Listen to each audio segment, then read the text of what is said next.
Anyway, so today what I wanted to talk about was when we have those doubts regarding what we're creating. There's a couple things that can happen when you're creating things. One is that you may doubt the value or just what you're making. It maybe it's not turning out the way you thought it was going to, or you might even just be questioning, like, why am I even doing this? So I'm going to address that. The other thing that can happen is sometimes we get too close to our work and we need to take a step back. But today is not a step back day. Today is like, let's forge ahead with our creative endeavors. So I am looking at my notes here because I was writing in my journal this morning about this very topic, and I thought, okay, let's share it because it's part of discovering your creative self. It's part of discovering what creativity is all about and how it affects you, how you grow with it, even in dealing with the moods that you experience as you're trying to create something and put something together. So what I do when you're having doubts regarding creativity, I think you need to have a few encouraging verses, phrases that you lean on. And a few that I have are, one comes from Colossians where it says, work hard and cheerfully at all you do. And I'm retired, so I work part-time with a card company, which is takes me out of the house 2 or 3 mornings a week. Summertime, there's less of that, so it's great. That means I have more time for creative stuff. So part of my work day is getting up and going into my art room to work on whatever I'm working on, crafts. And then there was this circumstance that entered my life where I was talking to Rustic Dave in Israel. He has some videos on woodworking, and I made a comment, and he came back with a comment that said something like, continue making stuff. And it spoke to me because it was on a day, I received that comment on a day when I was having those doubts, like, why am I doing this? And the why am I doing this happens to everybody who's creative at some point or other. Maybe while you're doing it, maybe after you've done some things, you put some things together. And the answer to that can vary. The why I'm doing it, well, I'll share those reasons in a moment. So another encouraging verse comes from Ecclesiastes, a great book of wisdom. Ecclesiastes 9:10, whatever your hand finds to do, do it with all your might. And then one of my favorites, which I don't have a reference for right now, is a verse that says, continue making things, and as you're making them, you don't know if this is going to succeed or if that's going to succeed, or maybe both. And let's hope for both, right? We want to encourage ourselves.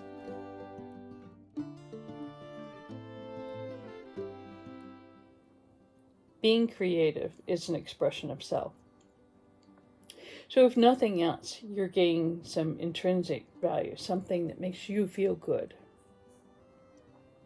It's a learning experience. I find that woodworking, for example, is a new learning experience for me. I'm used to making soap. I'm used to knitting and crocheting and sewing and quilting, doing, I was going to say decoupage, but I sort of got back into that after eons of not doing it. Making things with clay and doing toll painting.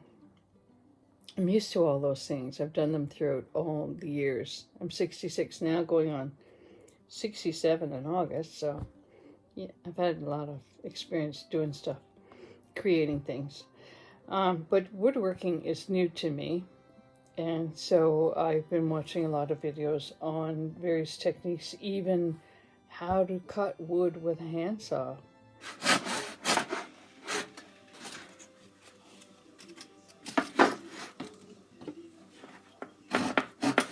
And it's amazing what you can type into Google and what comes up.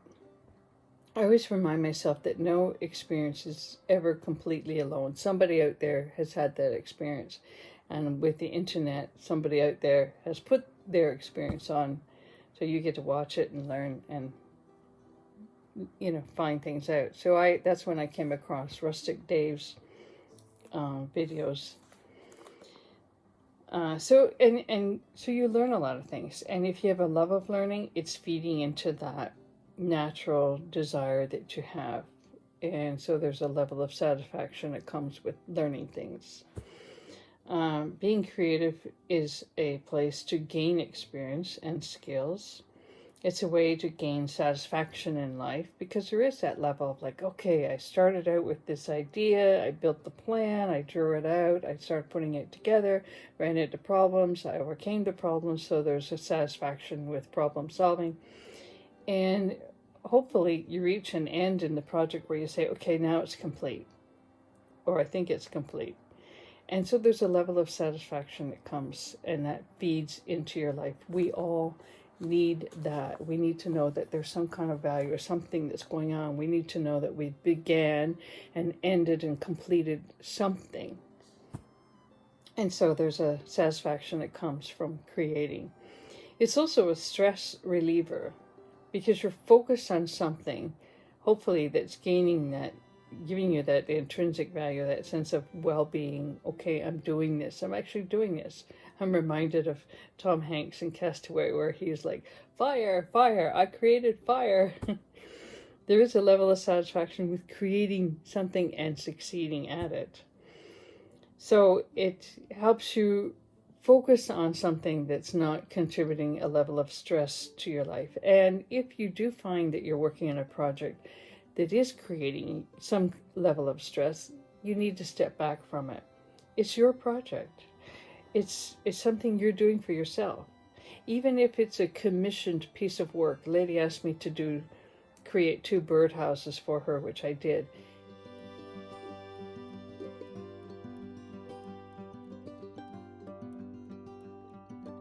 And initially I was thinking, this is stressful because what if she doesn't like them? What if the paint doesn't work right? What if the decoupage I'm doing on the birdhouses doesn't stick? Or what if something goes wrong? What if she buys them, pays me for it, and comes back and says, look, this fell apart, to this stress level. So even if you're going through something like that, you need to pull yourself back and say, hey, I'm doing this for myself. Basically, any artwork you start, you're doing it for yourself. And when you're doing it for yourself, there is less pressure because you're not looking for a perfect outcome. And the perfect outcome is one of the things that causes stress. So you need to pull yourself away from that and just say, hey, I'm doing this for myself. And if it turns out and I can sell it or give it to somebody and they like it and it lasts and it works, and you have to trust that the skills you've learned putting your project together actually are going to last, then it's a good thing. So it can help relieve stress. Being creative is also an anxiety and fear reducer. I don't think I need to say anything more about that. It's like the stress reliever. You're focused. You're doing something for yourself. You're working on something that has intrinsic value. It can be a motivator. You can wake up and say, what am I going to do today? And maybe what you're going to do is you have to go to work, but you can also think, at the end of my work day, I can sit down and I can work on my birdhouse, on my, centerpiece, on my quilt, on my riser for my desk. There's whatever it is you're working on. You can bring yourself mentally to that place where you say, okay, when I'm done this work, then the motivation is to be able to get to my artwork, to get to my project so that I can work on it, even if it's just a few minutes. And I've found that a lot of projects are a process. For example, I'm painting the roof of a birdhouse, and then I have to let that dry. So then I might go to painting the riser that I'm working on for my desk.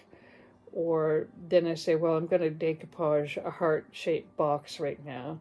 And there's always a drying element lately in what I do. So And then maybe sometimes my husband says, let's go into Newmarket, let's take a drive. Okay, I'll take some crocheting along, and I'm crocheting a series of hearts to use as, I call them, rugs for my soaps.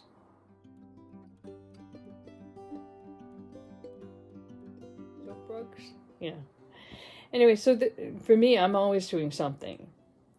And so a lot of projects are done in stages. And so you can have 2 or 3 on the go and just go from one to the other. And that also helps with motivation. So there's a lot of value in being creative.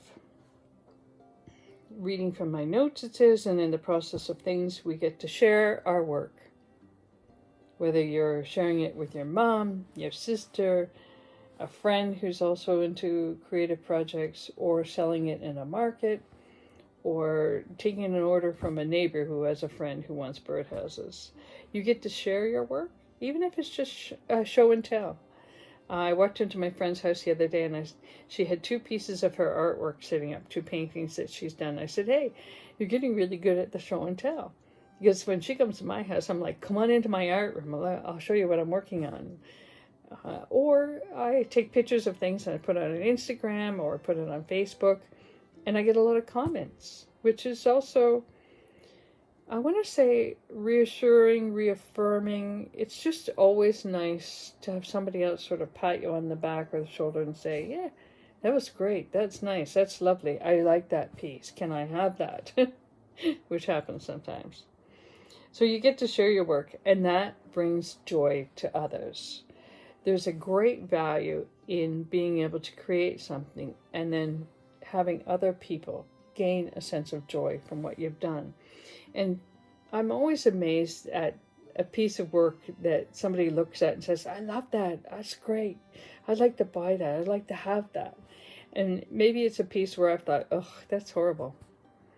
There's this, that, and the other thing wrong, which I can see, which maybe they can't see. And so basically I'm looking at the project and I'm saying, there's no value. I'm going to set it aside. And it's amazing how when you set something aside or you put it on a market table and people come along and they say, that's it, I love it, I got to have that one. So they see value.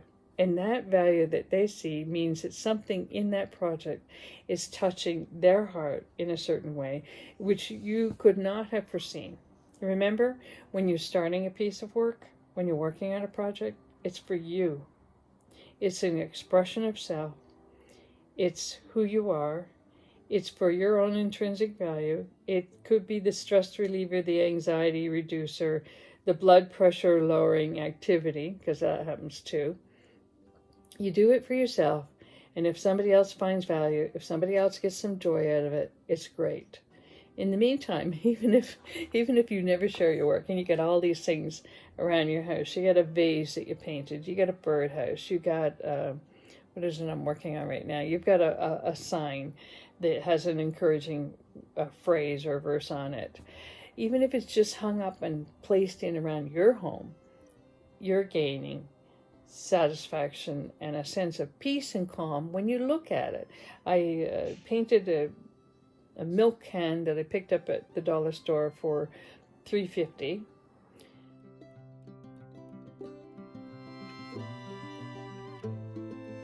And painted the whole thing, made it sort of rustic looking, added some lines to it, decoupage. Actually, I was going to decoupage a cow on it, but I ended up just transferring my design and putting farm fresh milk on it with the cow.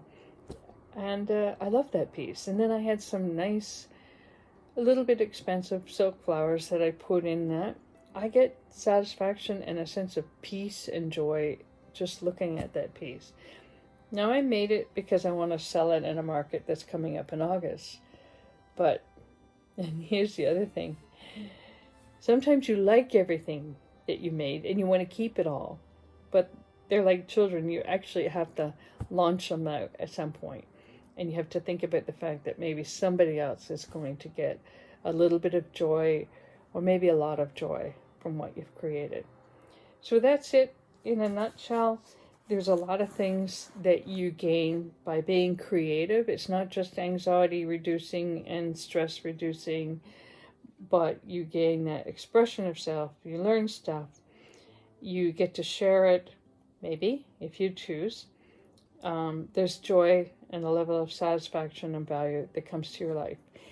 And there was a book written by Harold Kushner, When All You've Ever Wanted Is Not Enough. And I think two of the main features or points of that book were that we do need to have a level of satisfaction and value in life. You think about anything, any time in your life where you've actually felt good about something, either it was something, circumstance that was going on, a visit, a social event, which we haven't had much of because of the pandemic. When you look at any point in your life where you've actually felt really good, think about what it was that helped you feel good. So that's enough counseling for today. All right, thanks for listening. Bye.